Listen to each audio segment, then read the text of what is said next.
Thian said they were Ming troops coming to attack Oka. But before he could finish, the man hurriedly closed the door, refusing with a trembling voice.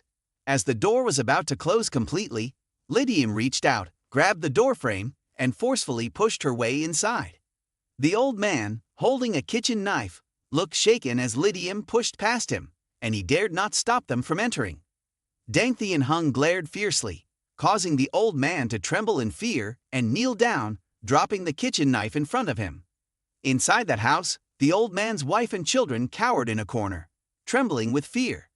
Lydiam coldly told Tong Tronco to explain to them that they were officials, not Oka, and that they only needed to borrow hot water and wouldn't harm anyone. Tong Tronco explained while Lydiam asked if they had any silver. At this moment, a man with tied hair stepped forward, holding a silver lock of destiny. His name was Binwong, skilled in reconnaissance. Lydiam took the lock and threw it to the old man, instructing Dang Thian Hung to find food and supplies and to take some silver if available. Binwong's lock was also valuable, and they couldn't let it go to waste. Seeing the injured people around her, Lydiam thought it would be difficult to escape the siege. Suddenly, a soldier at the door whispered that the O had enemies outside. Lydiam quickly ordered Binwong to help the seriously injured people into the house, while the rest of them went down to the basement. They would search for clothes and provisions. If there was any silver, they would take some. Shortly afterward, only 5 people remained in the house: the old man, his wife, Tong Tronco, Dang Thian Hung, and Lydiam. At this moment, rude laughter echoed as 2 men entered one after the other, activating their highest martial arts skills. Lydiam was surprised to find that the 2 O enemies were quite ordinary, yet both had mastered martial arts at 70%. One of them had a knife scar on his nose and gestured for Tong Tronco to move closer, while Dang Thian Hung discreetly warned him to cooperate. Tong Tronco laughed nervously, conversing with the bandit in Japanese. The bandit asked why there were so many people in the house, suspecting something was amiss. Lydiam intervened, asking why the bandit didn't dare to use his knife against the Japanese, but only begged for mercy. As the bandit grabbed Tong Tronco's collar, Lydiam noticed the girl on the bed licking her lips in fear. Sensing danger, Tong Tronco stepped forward to protect her, but the bandit angrily grabbed her, threatening her with his knife. Dang Thian Hung was about to intervene when Lydiam stopped him, reminding him not to act hastily.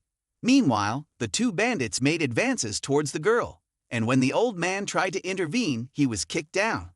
The girl's screams and the sound of tearing cloth filled the silent night as the old man cried and begged. At this moment, the old man's wife rushed out from the kitchen, wielding a kitchen knife, unable to bear it any longer. She hurled curses and charged at the bandit attacking the girl, but her attack was stopped as the bandit swung his knife towards Tong Tronco's throat. Clearly, he was dominated by lust and only thought of carnal desires. Dang Thian Hung was about to act when Lydiam grabbed his shoulder and spoke softly, questioning why he didn't dare to use his knife against the Japanese, but only begged for mercy.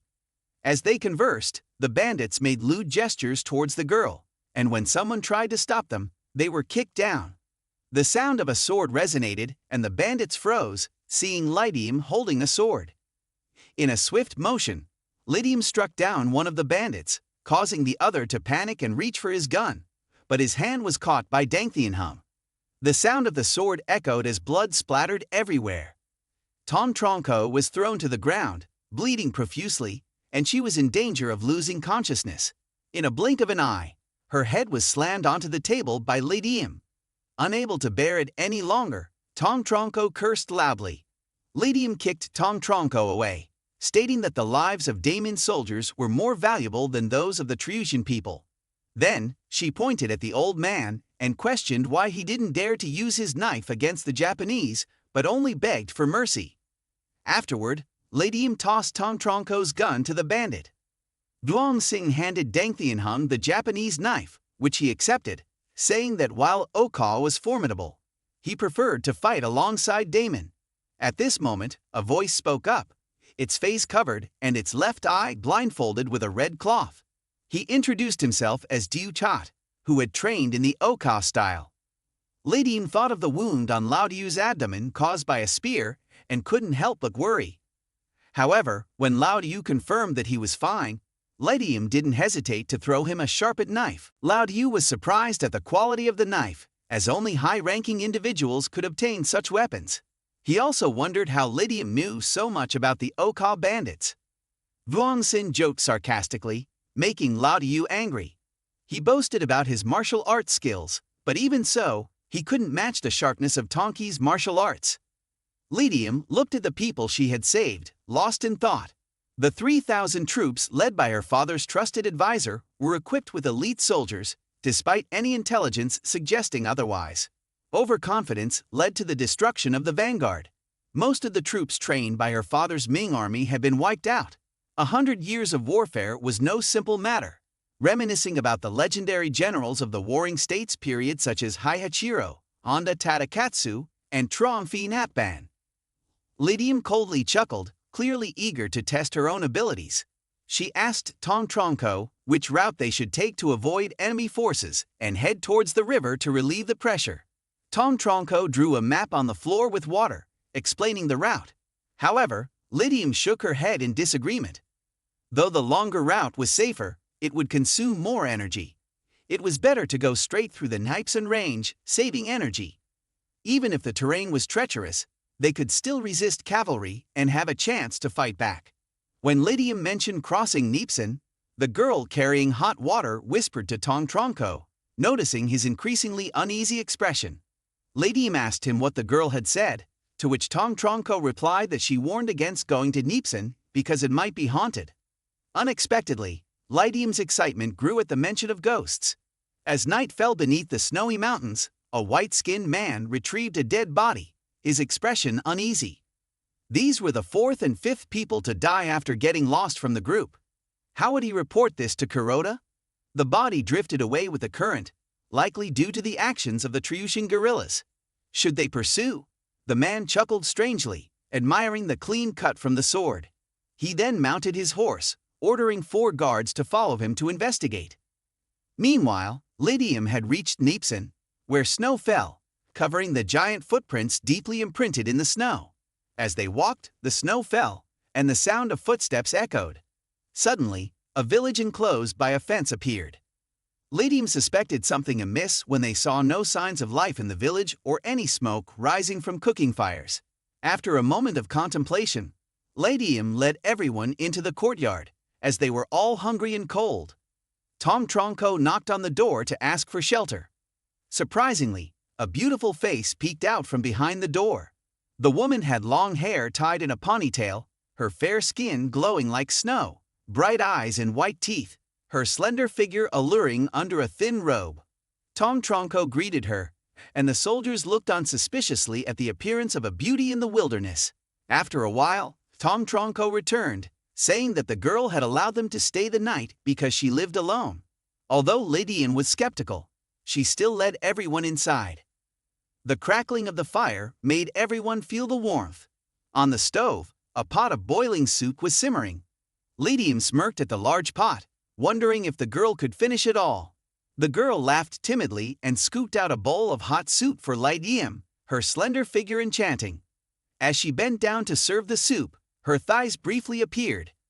Diem chuckled, embracing her waist, causing the soup to spill onto the floor.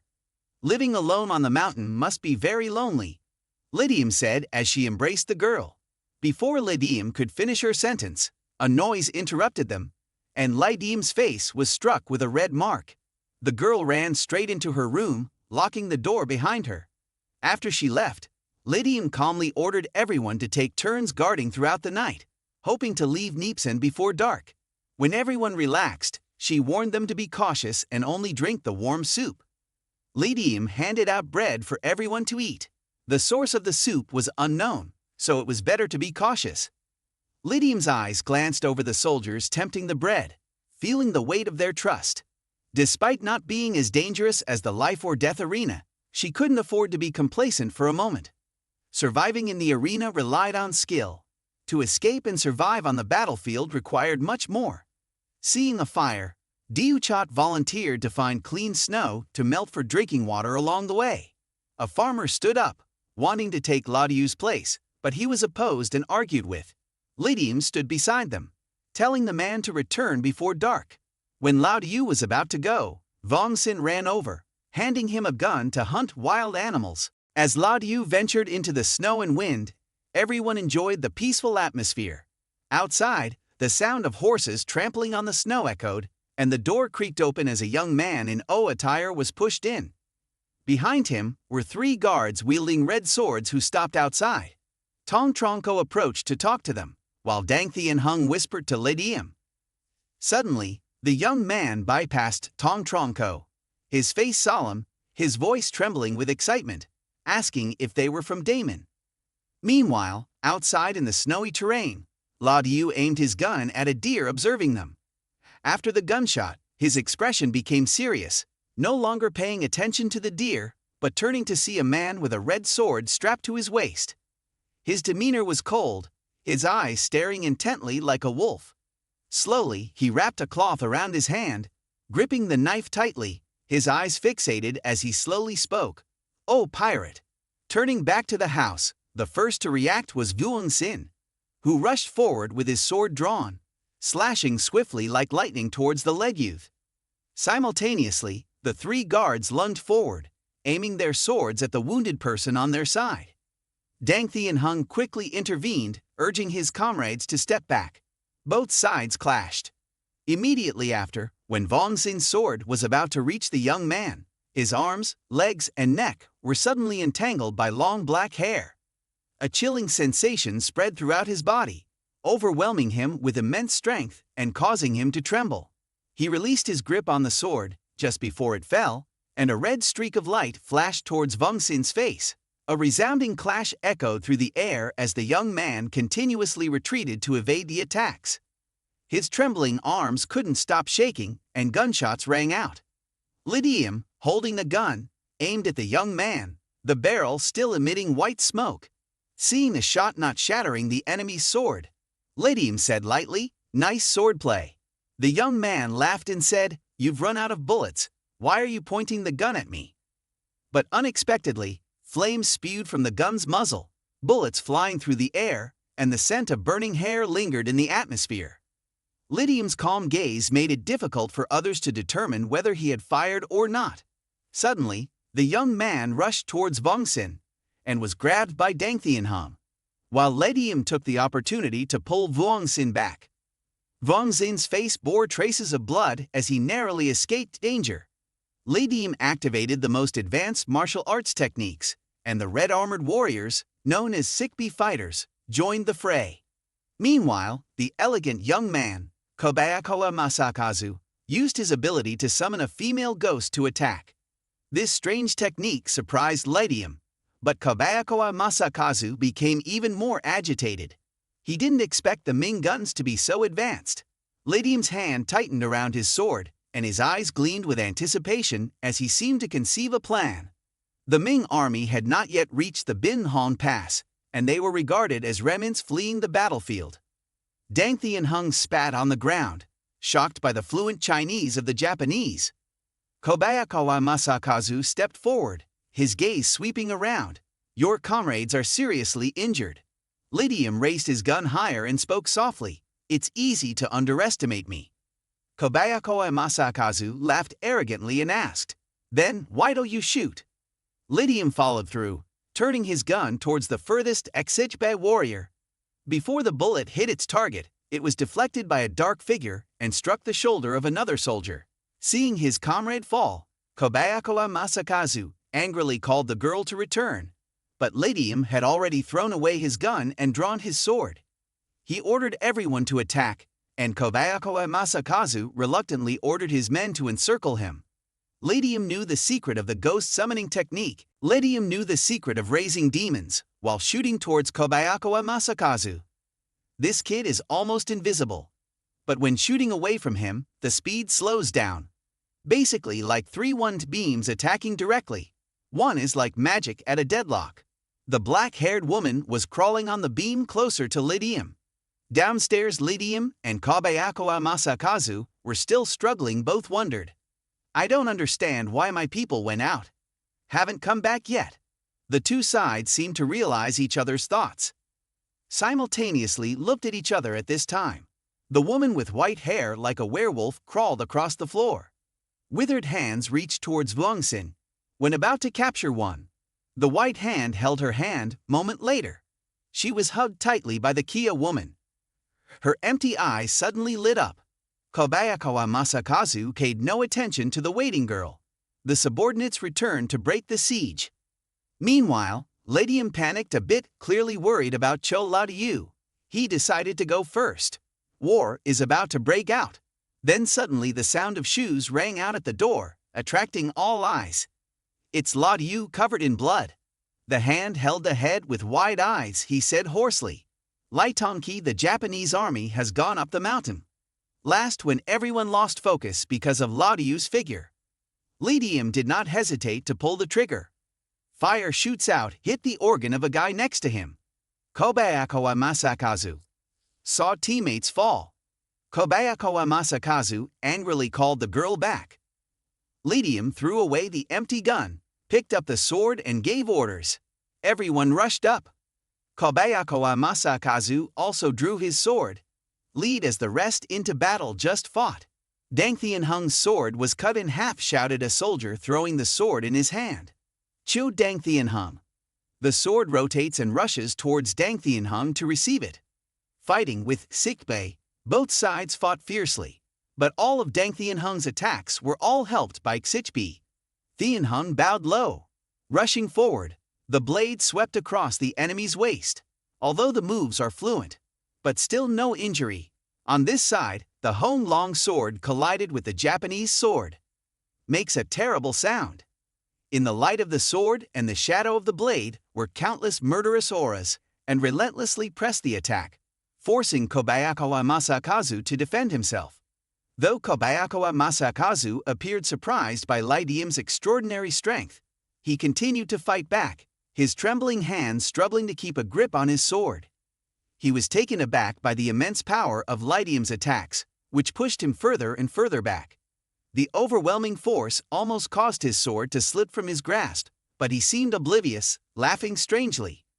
Diem noticed Kobayakawa Masakazu's change in demeanor and breathing, as did Dang Thien Hung, who had managed to seize the Tekbi warrior by the wrist and land a blow across his side. Diem immediately sensed unease and shouted for Thien Hung to let go. Hearing the call, Dang Thien Hung quickly released his grip, narrowly avoiding the combined attack of the two XHB warriors. Seeing this, everyone rushed in to surround the two XHB, and the clash of weapons echoed once again as both sides engaged fiercely in battle. Despite outnumbering their opponents, Diem's faction gradually weakened due to the precision of the XHB weapons and their sinister demonic techniques. Within moments, a soldier was struck in the arm, and Dang Thien Hung rushed to his aid, only to be struck in the wrist after just a few exchanges. Blood sprayed as the sword fell to the ground, and Dang Thien Hung collapsed, narrowly avoiding a fatal blow. He realized the sword was too fast. A moment slower, and he would have been cleaved in two. Suddenly, Dang Thien Hung saw Ladiu standing motionless behind him, clearly stunned. But he quickly shielded Ladiu and seized his sword. Dang Thien Hung charged at the two XHB, engaging them in combat. Seeing Dang Thien Hung in danger, Diem leaped over Kobayakawa and rushed to Dang Thien Hung's aid. Enraged at Diem's disdain, Kobayakawa raised his arms, and behind him, the dark silhouette of a child appeared. Kobayakawa's aura immediately turned ominous, and under the child's scream, his once crimson sword turned jet black. Kobayakawa lunged forward with incredible speed, slashing directly at Diem's vital point. Feeling a chilling wind by his ear, Diem swiftly kicked the ground, twisted his waist, and countered with a powerful axe kick, facing the unexpected assault from Kobayakawa. Kobayakawa's confidence wavered as he realized he had fallen into a trap, but it was too late to retreat in the face of life and death. He muttered a surrender, kneeling down. Diem's muscles tensed as Kuroda appeared between them, blocking his fatal strike. With his right arm, Diem emitted a chaotic aura, growling with intense hostility as he plunged his Honglom sword through Kuroda. In the overwhelming surge of energy, the woman screamed in agony before vanishing. Kobayakawa spat out a mouthful of blood, trembling as he leaned against the wall. Diem decided to capture him first, sensing Kobayakawa's murderous intent. Kobayakawa hurriedly grabbed a rice ball and swallowed it down. As soon as the rice entered his stomach, Diem's long sword was dangerously close to his throat. Diem coldly ordered Kobayakawa's men to stand down. Suddenly, Kobayakawa's eyes filled with malicious glee as he spoke with an air of triumph. "Protector of the 100 demons, I've caught a big fish." Diem roared with anger and swung his sword towards Kobayakawa amid the gushing blood. A head flew into the air, and the system announced, "Target eliminated." Bloodthirsty activation resulted in an additional 0% damage. Cautious state will temporarily disappear for an hour. Baikichibai soldier saw Kobayakawa's head flying and enraged, he chopped off the arm of a wounded comrade in front of him. Though missing an arm, the soldier continued to charge, embracing the Baikichibai and seizing the opportunity. Diem Than stabbed his sword through the embracing pair. The remaining 2 Baikichibai jumped into the fray, one of them striking down their own wounded comrade. Seeing this, the Kia took advantage of Diem Than's momentary distraction to leap at him with a fatal blow. In a critical moment, the long sword flashed, pushing back the 2 Baikichibai, closing in on Diem Than. Diem glanced around and activated the most powerful martial arts technique, causing the souls of fallen Baikichibai soldiers to strengthen their comrades' attacks and defense. Seeing the ferocious momentum of the Baikichibai soldiers and the casualties on their side, Diem took off his cloak and calmly declared, "Everyone, retreat and support me." One of the Baikichibai soldiers shouted when he saw Diem advancing, "You cannot kill the master. You must have used some trick." Diem, not understanding what he meant, coldly replied, "You're foolish." The 2 Baikichibai, with dull eyes, swung their red swords at Diem. Diem suddenly shouted loudly, throwing his axe. Understanding his intention, Diem Than threw his sword towards the 2 Baikichibai. Amidst the clashing swords, everyone awakened and hurled their weapons towards the enemies. Seeing this, Tom Tronco, furious, hurled his plank outside, but the 2 Baikichibai were unafraid. With their Japanese swords, they easily blocked Diem Than's attacks, while the plank thrown by Tom Tronco shattered into pieces, revealing a black gun barrel.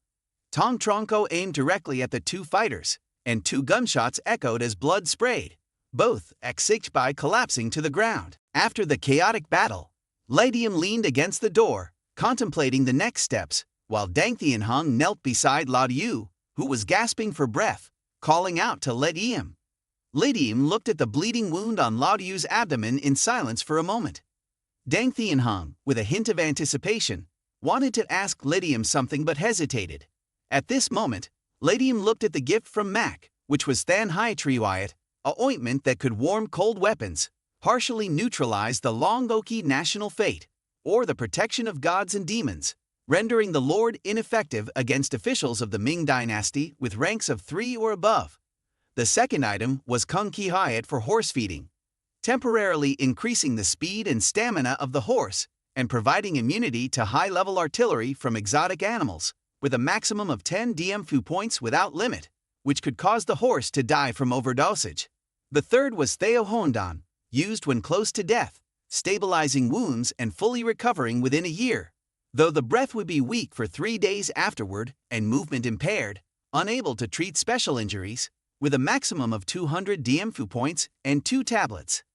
After examining Mac's gift, Diem raised his hand, emitting a golden light. He held Diu's hand, and tiny sparkling drops of essence flowed into Diu's mouth. To avoid suspicion from others, Diem muttered, "In my youth, I met a Taoist who exchanged for a set of sword techniques, a pill, and a magic spell with 3 large cakes. That's what you saw." The essence permeated Diu's body, emitting a golden glow from the wound and gradually healing it before their eyes. Diu's expression gradually relaxed. At this moment, Tong Tronco approached, expressing surprise, "The girl is gone." Diem had anticipated this, so he remained unfazed, reassuring everyone to rest and adjust their health, arranging for a burial in the morning for the fallen comrades. In the quiet night, the snores of everyone echoed throughout the wooden house, but Diem couldn't sleep peacefully, sweat dampening his forehead, his face showing a hint of pain. Clearly, Muhu's wound was still tormenting him. In a half-conscious state, Diem felt a smooth white hand caress his chest, then his neck, feeling gentle and warm. Under that gentle sensation, the pain in Diem's neck gradually disappeared.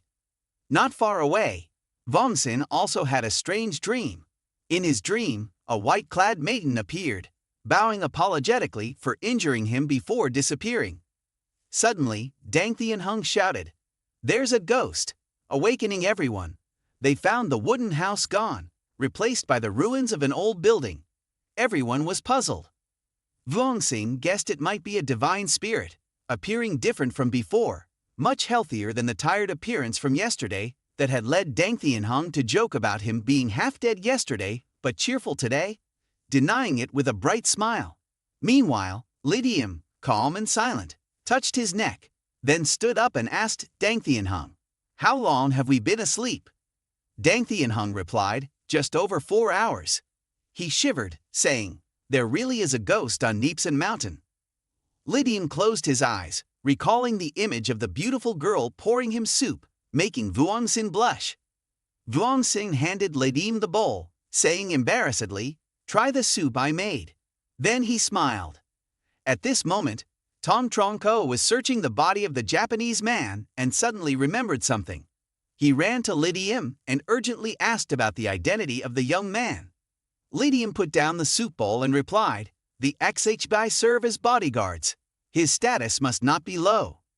Tom Tronco took out a jade ornament found on the body, astonished, and said he recognized his identity.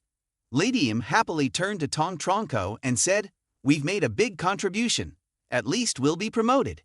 His eyes glanced at Tom Tronco, implying that he had contributed a lot to the journey, and when rewards were given, he wouldn't forget him. Tom Tronco blushed, understanding the teasing in Diem's words. Diem Than's urgent call interrupted their conversation. Diem looked at the bewildered Lao Diu and said, "You still don't fully trust me, do you?" Diem Than immediately denied, saying that Lao Diu didn't mean that. In this situation, Diem knew it was time to say something, so he spoke directly. "The roads back to camp are not easy to traverse. Those who wish to follow me are placing their lives in my hands. One Tonki, one small fan. Those who follow me back to camp won't receive any silver rewards, nor will they gain any merit from the head of the family. Our major defeat is probably being feasted upon by the Ming dynasty's imperial army." A soldier shouted, "We understand your intentions. We fought hard along the way, and we know your true intentions." Diem immediately received everyone's response. Everyone expressed that if it weren't for Diem, the army would have been annihilated long ago. Hearing this, Diem raised his voice and said, "This is not to make you remember my favor, but to establish a military order. I will lead you back to the camp, not for suicide, but to enrich ourselves and gain fame." Here, Diem took the hot soup from the pot and walked toward the 2 graves where fallen soldiers lay, offering the soup as a tribute. "After the failure today, the court won't pardon us. Tomorrow, a large army will arrive, and it's time for us to make significant contributions and share the rewards. I will take my share and offer tribute to the 2 fallen comrades." Diem looked at everyone and exclaimed, "If you're willing to follow me through this ordeal, I promise each of you glory." Everyone was surprised, and Lao Diu was the first to speak up, saying, "If it weren't for Diem, whenever Lao Diu needed help, Than was always there to lend a hand." Lao Diu quickly added, "My words from yesterday still hold true. Even if you remain silent, I will still follow you." Others also stood up, expressing their intention to follow Diem. Diem raised his head proudly and shouted to begin their journey. As they moved, when the group was about to leave the mountain, Vongsin suddenly said, "Did you hear the singing of the woman?" Diem stopped to listen, sometimes hearing it, sometimes not. He asked Tom Tronco what she was singing. Tom Tronco replied, "It's about Npson, a legend passed down in Binwong. She was the 35th wife of Hangnong, Fin's son. After a battle, Hangnong never returned, but Npson always stayed deep in Npson, waiting for Hangnong." Diem smiled and said, "Fin's daughter-in-law, interesting." As the singing gradually faded, the white-clad girl led another white girl by the hand, smiling at the group below the mountain as they slowly walked away. Diem and the others left Npson Mountain, leaving behind the flickering flames of souls on the hills with the stench of blood and the sound of fighting filling the air, a scene of horrifying slaughter. Diem Than waved his hand to disperse the black crows gathering around the dead bodies, no longer afraid as they usually feasted on human flesh. Meanwhile, Vong Sin reported to Diem about the enemy situation surrounding the hill. According to his reconnaissance, there were at least several hundred defenders. Looking down at the enemy camp below the hill, Diem Than angrily grabbed his collar, and Tong Tronco anxiously explained, "I don't understand why there are so many troops here today. This place is usually not heavily guarded." Diem suddenly said, "Perhaps the Ming army has arrived faster than we thought." Tong Tronco was stunned, asking if both sides were in confrontation. Diem glanced at the strange scene ahead and said, "I think if we pass this hill, we can see the Ming camp." Tong Tronco, looking down at the sea of blood and mountain of corpses, stammered, "But how do we get across?" Diem patted his shoulder and whispered, "We have to cross the hill, not engage directly with the Japanese. Quick action is less dangerous, but we need horses." At that moment, under the enemy camp, a group of Japanese soldiers gathered around a fire, warming themselves and resting. Not far from the horse stable, several sleek brown war horses were eating hay.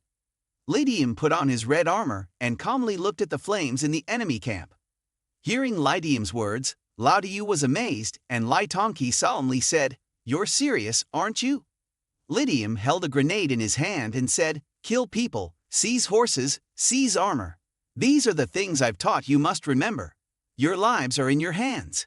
Everyone looked at the oblong object in Diem's hand, a little confused but nodded in agreement because they trusted Diem. At the foot of the hill, 3 Japanese soldiers were relieving themselves outside the camp when they suddenly heard footsteps approaching. Instantly, one of them was struck through the heart by Diem's arrow, and before the other 2 could react, Diem attacked them with his long sword. In a pool of fresh blood, a head flew into the sky. Hearing the survivors' screams, the Japanese in the camp rushed out to rescue them. But when the vanguard arrived, all 3 comrades were already dead. The survivor, in shock, shouted for alarm. Hearing the call, the Japanese in the camp rushed out to help. But when they arrived, all 3 comrades were dead. The survivor shouted in alarm. Diem had disappeared into the distance, and the Japanese troops chased after him, yelling. As the whole Japanese army rushed forward, Diem led them into a valley. At that moment, grenades rained down from above, exploding amidst the crowd. Smoke and dust billowed, flames rose high, and the deafening explosions swallowed the lives of the Japanese soldiers one by one. In the chaos, the Japanese were thrown into disarray. Diem Than and the soldiers rushed out, shouting Diem's orders to kill, seize horses, and seize armor. A Japanese soldier aimed an arrow directly at Diem's heart. Diem heard the sound of the arrow coming towards him and quickly fell down, rolling down the slope of the hill. The Japanese soldier, who thought he had hit Diem, immediately rode up the hill to search for his body. But when he couldn't find anything, he suddenly heard the sound of a sword swishing through the air. Diem had feigned being hit and ambushed the Japanese soldier who attacked him. He then pulled out the arrow from his body and spit it out, looking towards Vong Sin, who was running towards him. Diem led everyone to surround the Japanese camp, causing alarms to sound everywhere. The signal flares shot up into the sky, forming 9 circles. The sound of horses in chaos echoed outside the Japanese camp, spreading disorder everywhere in the glow of the fire. Diem, wearing his red armor and leading the charge, with other soldiers clad in black armor, seized more than 20 horses and attacked the Japanese. The Japanese troops formed a line and fired arrows at Diem's group, raining down like a waterfall. Many horses were shot and fell in agony. One soldier was hit in the face and fell down. Seeing this, Diem Than showed a hint of helplessness. Meanwhile, Vong Sin carried Diu, trying to avoid the incoming arrows. Diu weakly asked Vong Sin if there were any more grenades left. Hearing this, Vong Sin replied, "There are grenades left, sir, along with 2 more arrows." Vong Sin crouched down, took 2 arrows from the grenade bag, and handed them to Diu. Lao Yu tied the grenade between the two arrows with a string and handed it back to Vongsin, instructing him to shoot it with all his might towards the Japanese. Following Lao Yu's instructions, Vongsin shot the strange improvised weapon towards the Japanese troops, causing a bomb to explode in the midst of the battle, creating a devastating explosion. Diem took advantage of the chaos to charge into the crowd, slashing with his Honglong sword, which gleamed with the blood of the Japanese, dyeing the sky red. Whether it was due to sweating hands or the slippery blood, Honglong almost slipped out of Diem's grip. He reminded himself to tighten his grip on the sword handle. Perhaps this was the difference between a soldier striving for victory and an ordinary person in a brutal fight. As Diem was slaughtering, a man wielding a sword swung towards him. Diem tilted his head to dodge the fatal blow, activating the red jade pendant to see the opponent's profile. The information about the enemy general appeared. His name was Mori Sujin, a general who always held the flag in battle. Taking him down would weaken the morale of the enemy soldiers. He was skilled in cavalry combat, but without his horse, he was no match for a Xibai soldier. Seeing their commander in action, the Japanese troops rejoiced, thinking they had won. However, within just 2 rounds, Diem had knocked him off his horse. To avoid dropping his Honglong sword, Diem stuck it into the scabbard and then picked up the general's flagpole. He shouted loudly at the crowd, then thrust the pole into the crowd, cutting off his words as the pole pierced through the enemy. This tactic broke through the encirclement, but unexpectedly, Dang Thianhung, who was behind him, couldn't escape and was surrounded by the Japanese. Diem turned back and saw Dang Thianhung, who remained calm despite being surrounded. Suddenly, Dang Thianhung's eyes narrowed, and 3 Xibai soldiers approached him. Seeing that Dang Thianhung couldn't escape, Diem rode his horse straight towards them.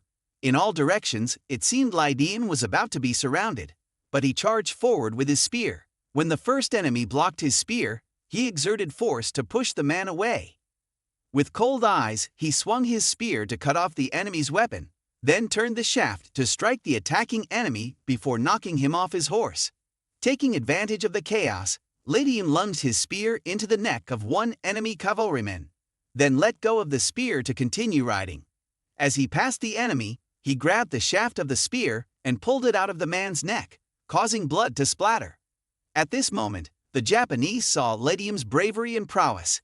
In just a few rounds, he had defeated the enemy's general, causing them to panic and retreat a few steps. Meanwhile, Dang Thianhung, surrounded by numerous swordsmen, was bombarded with arrows. Seeing the enemies closing in, Dang Thianhung pulled himself off the horse and fell to the ground.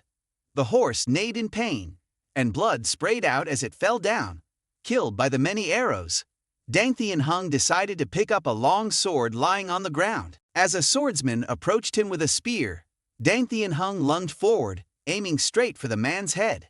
At that moment, a horse rammed into the enemy's horse. It was Diem. Diem stretched out his right hand and called out to Thianhung to get on the horse. Thianhung raised his left hand, kicked his foot, and jumped onto Diem's back. Diem swung his spear like a dragon, thrusting towards the enemy rider and causing him to fall off the horse.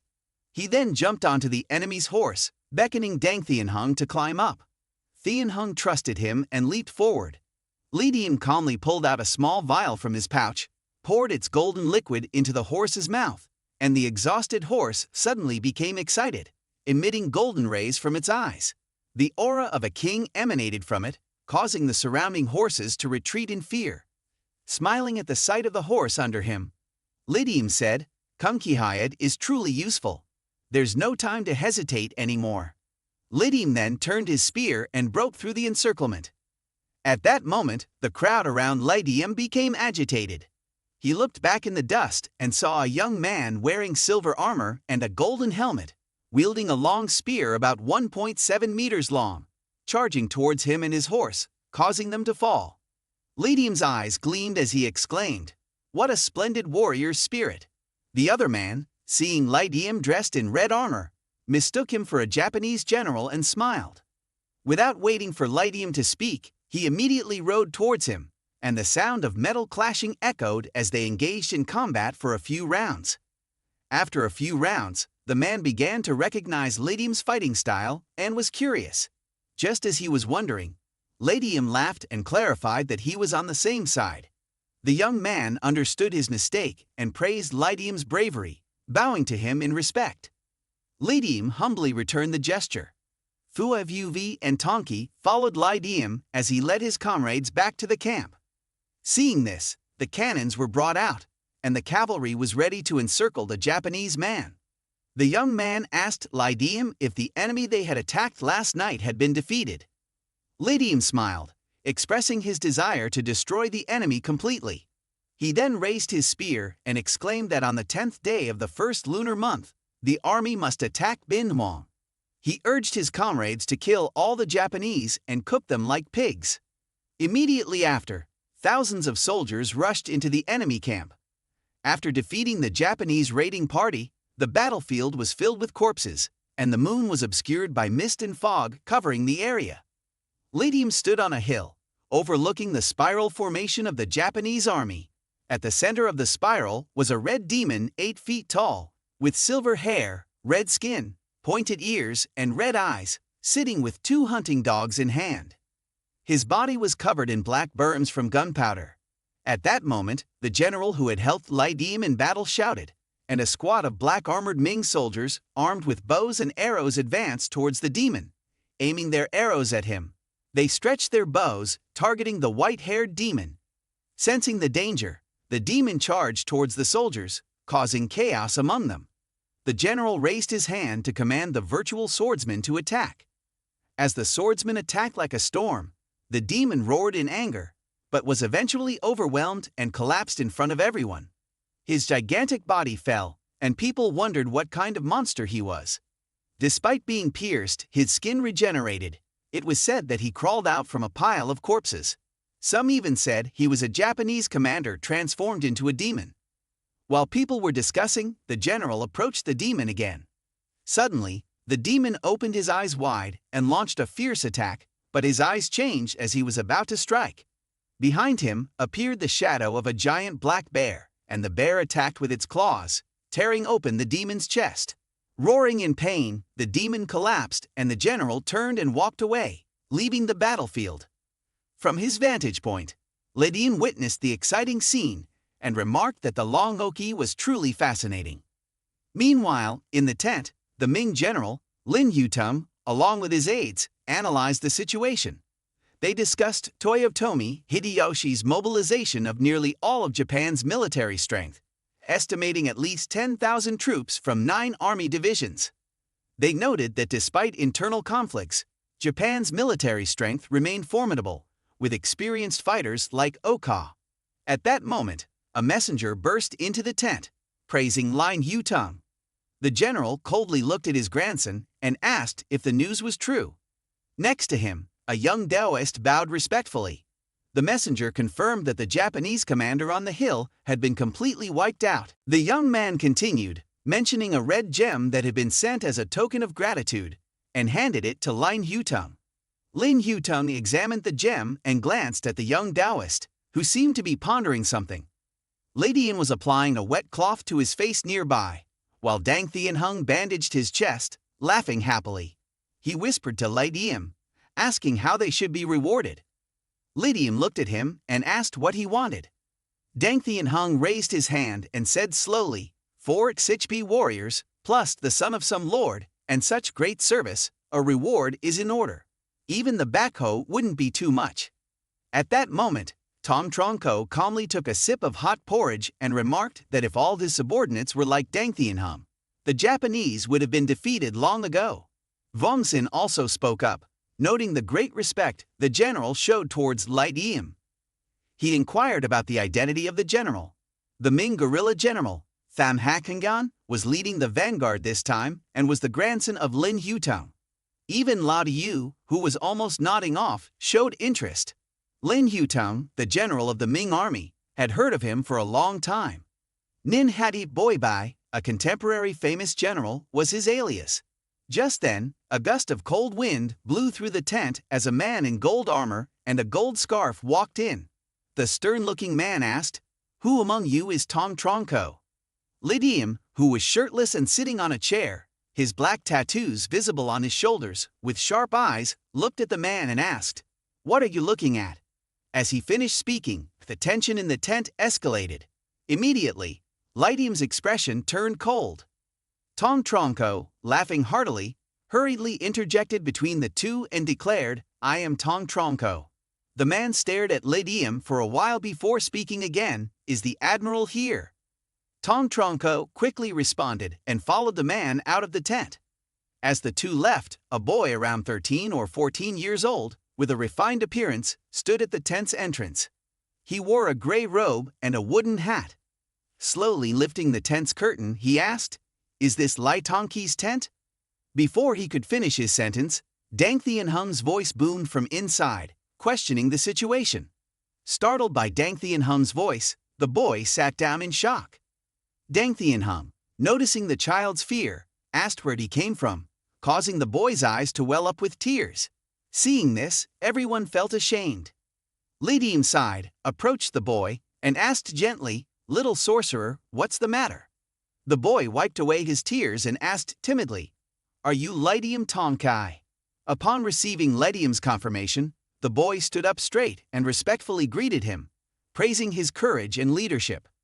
The boy explained that his master had heard of Lai Tongki's bravery and wanted to invite him for hospitality. Curious, Diem inquired about the identity of the boy's master. Bowing respectfully, the boy revealed that his master was the celestial sorcerer, Diem Phu, and invited Diem to sit beside him. As Diem listened, the boy took out a purple talisman from his robe, pressed it against Diem's chest, and blew on it. A purple flame erupted from Diem's body, startling everyone. However, Diem gestured for them not to interfere. He seemed surprised and pleased, feeling the changes in his body as all his previous wounds healed completely, leaving no scars. The system notification appeared, revealing the origin of the purple talisman. Diem nodded and ordered everyone to help Diu up. Dang Thien Hung quickly thanked the boy, expressing his gratitude for the young sorcerer's help. Suddenly, a soft female voice was heard, praising Diem's understanding of the world and the recent events. Regarding the Diem Phu event, Diem's understanding exceeded 60%, prompting him to unlock the scroll about this fruit from all Diem Phu wanderings. Diem thought to himself that the voice had changed from a deep male tone to a female one this time. The voice continued, stating Diem's name and affirming the completion of the previous Diem Phu event, recording a new Diem Phu. The system provided information about the exploration of the world's concepts related to the previous Diem Phu event, indicating that it reached 42%, which was insufficient to obtain the notes about this fruit. The name Mak Vu Suthit was signed at the end. Diem's eyes lit up as he seemed to have an idea. He continued to open the second fruit, revealing a flying golden book inside. Upon opening it, he saw numerous anonymous messages, confirming that he had indeed encountered ghosts and witnessed the Ming dynasty's firepower here, which was at least 55% different from the evidence in his world. There was also a mention of the honorable flower in the Ansantade revealed palace. Furthermore, he found a set of humanoid skeletons here, indicating that this fruit was definitely not an ordinary world. Various other information streamed in from the bamboo scroll. Diem pondered, gaining quite a lot of useful information from the fruit, but it didn't help with his current mission. He even thought that without his predecessor's guidance, he would have had a much harder time. Finally, he named the fruit Judi, after the previous Diem Phu event. Diem looked at everyone, seeing Diu joyfully energetic and without scars. Even Dang Thien Hung's neck was now as strong as a dragon's, boasting about how he would make the Tekbi suffer more if encountered again. At that moment, the young Taoist boy presented a delicately crafted wooden box containing a precious gem. Smiling, he told Diem that this box contained rewards from his master, Diem Phu, for the others and a special gem specifically for Diem, who had slain Kobayakawa's youngest son. Diem looked at the gem as the system notification appeared, indicating that it had a calming effect and increased awakening by 7%.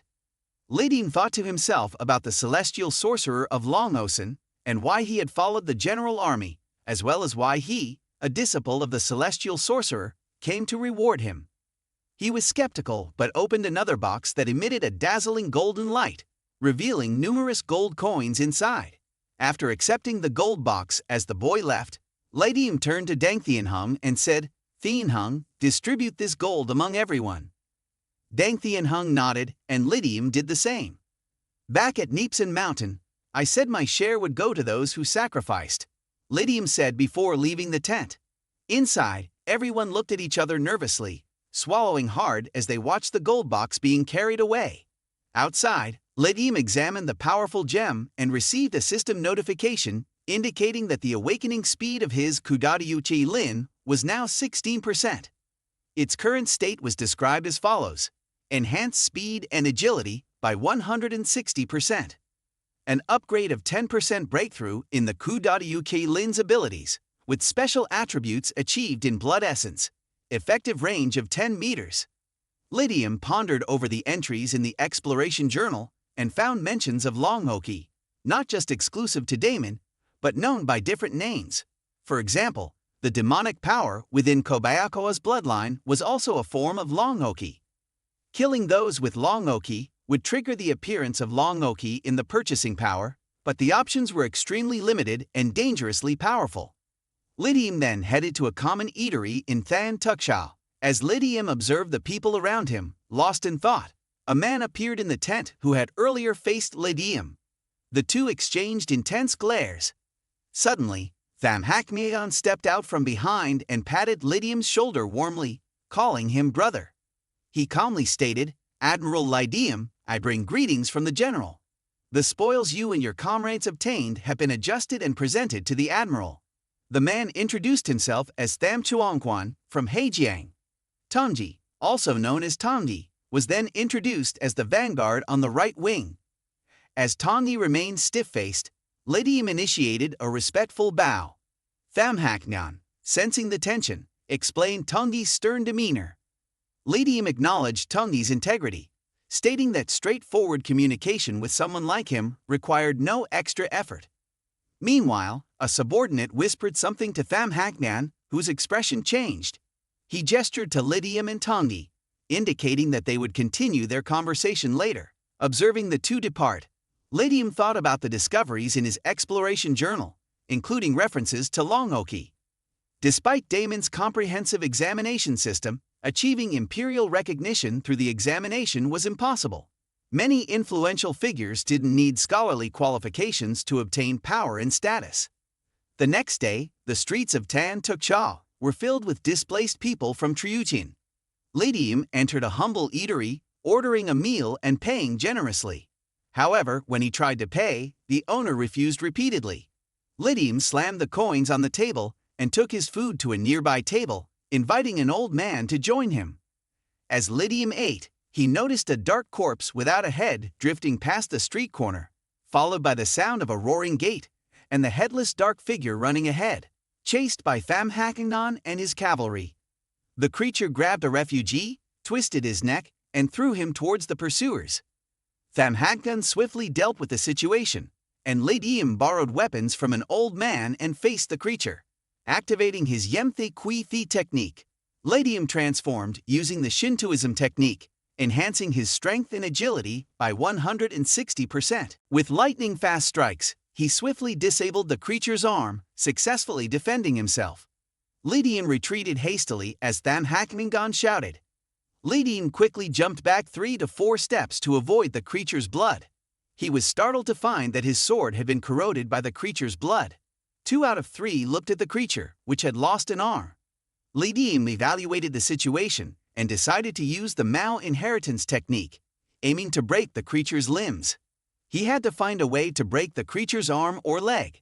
As the creature's arm stopped bleeding, it lunged at Diem like a predator hunting its prey. Diem stepped forward, using his left hand to support his injury and his right leg to kick the creature's knee. However, the kick felt like hitting a piece of iron, and Diem realized things were not going well. The creature seized the moment to grab Diem's collar and violently tear it apart, causing Diem to turn away, grabbing the creature's severed arm with his left hand. With his right hand, Diem grabbed the creature's leg and used his strength to flip it over. As the creature attempted to get up, Diem tightened his grip on its arm and pressed his knee against its chest. The two engaged in a struggle, and Diem decided to slightly bow his head, causing a sharp crack as he broke the creature's left arm. The creature lost its balance and fell to the ground.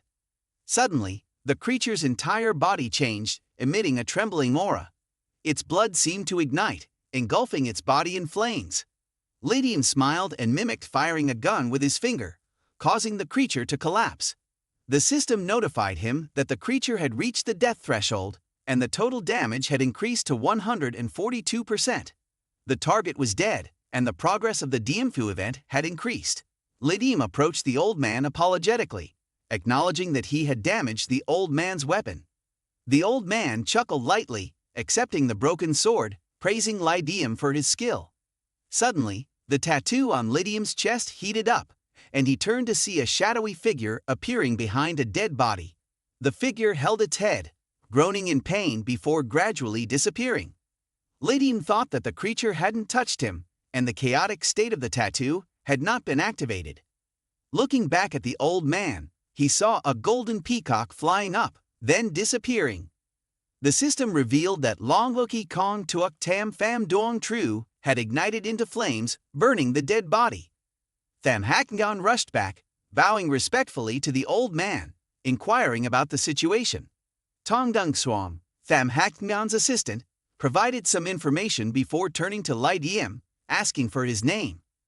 Diem promptly introduced himself as a Tomki under the command of General Tothuabuan. He had just set up camp yesterday and expressed his desire for imperial recognition, starting with the weekly inspection of the 9 ranks. Tham Hakngan then informed them that Lin Hutung, a contemporary famous general, was leading the battle, and Dik Daosai had come. As the conversation continued, Diem felt a sense of fear from the soul as the flame ignited from Dik Daosai's seal. He thought about the immense power of the white flame, capable of burning souls. Suddenly, the charred body exploded into countless black pieces, which were engulfed by the white flames, reducing them to white ash. Diem couldn't help but think about the power of fire, both destructive and purifying. He realized that there were 7 types of fire he had never seen before. Just then, the sound of a long horn echoed throughout Thang Tupcha, signaling the assembly of the entire army of the Ming camp. Everyone was startled, and Tom Tronco took the opportunity to run into the tent. Diem quickly addressed Lai Tongki, informing him that their army would attack Binwong tomorrow. Before the battle, the general would confer the title of the 9th rank to him. Diem asked Tong Gung Swang how he knew about this and why he was telling him. Tong Gung Swang replied that he had returned to the Triushan camp and didn't want to deal with Diem's soldiers. He warned Diem about the upcoming battle and left, leaving Diem to ponder his words. Tong Tronco, impatient and agitated, exclaimed, "This morning, the nobles and the general of the Ming army discussed the plan to attack Binwong. I overheard it. I think we have shared life and death. I risked my life to tell you. But forget it, consider me just a fool for coming here to play around." Diem, startled by his misunderstanding, quickly apologized, saying, "I am a crude person who doesn't know how to talk. Please forgive me, Brother Tong." Tong Tronco didn't say anything more and left. Diem, feeling remorseful for his misunderstanding, bowed his head and apologized again. "I am sorry for my rudeness in speaking, Brother Tom. Today's matter, I will remember it well. If you need my help in the future, just tell me." Tong Tronco didn't respond and left. The snow fell heavily, and the northern wind howled fiercely. General Konishiyu Kinaba of the Japanese army looked at the troops in front of the city and remained silent for a long time. The 3,000 Triushan troops and the 20,000 Ming troops had completely surrounded Binwong. Lines of artillery were ready at the forefront, and cavalry units were prepared to charge. The war horses were spirited, and the weapons were gleaming. The mountains, knives, and seas of trade goods were overwhelming. In front of the 3 armies, General Lin Hutung wore a helmet and armor, with eyes as cold as a god's. He ordered the messengers to summon Diem. Diem, wearing armor, listened silently as Lin Hutung commanded the troops. Suddenly, a name was shouted into his ear: Tonki Thua Vu Vei. Diem stepped forward, and knelt down to respond to the presence of the noble. "I am here," Diem said. Lin Hutung looked closely at Diem and said, "You have made a contribution in defeating the enemy. I will report to the court and confer upon you the title of Longan Futuan Kim. During wartime, you will have command of 20 men under you. Which unit do you want to join?" Diem replied with determination, "To kill the enemy for the country is the duty of a good man. I dare not be picky. I will accept the position of Tuan Kim. But if the general has something to say, please speak." Hearing this, Dick Cao Kom, who was drinking tea, suddenly looked thoughtful. Lin Hutung then asked Diem what he wanted, urging him to speak frankly. Diem understood and directly expressed his desire to accept the position of Tuan Kim in exchange for 5 of his brothers under his command, each with a different rank. Hearing this, everyone understood. Lin Hutung reminded Diem that these ranks were not titles but ranks like ordinary soldiers, and once given, they couldn't be taken back, even if someone died. Despite the risk, Diem insisted on his decision, and even the deputy commander standing nearby couldn't help but admire him, wiping the sweat from his forehead. Lin Hutung was now faced with a dilemma, but Tong Dung Suong spoke up and advised Lin Hutung to grant Diem's request. Even the chief commander supported Diem's decision. Lin Hutung had no choice but to agree, telling Diem that he would be given 2 Tongkai units and 3 Tiuki units, totaling 160 men. Diem was overjoyed and calculated that, with his own team, he could now command 210 men. Previously, as a 9th-ranked Tuan Kim, he could only command a maximum of 30 men. Diem's thoughts were interrupted by Lin Hutung, who began to arrange the troops. He ordered Ngo Dui Trung to lead 5,000 infantry to attack the Modon Peak, while Du Kich Tian Futron led 1,500 men disguised as Triushan soldiers to the southwestern gate to rendezvous with the Triushan forces. The order was transmitted, and the entire army began to move.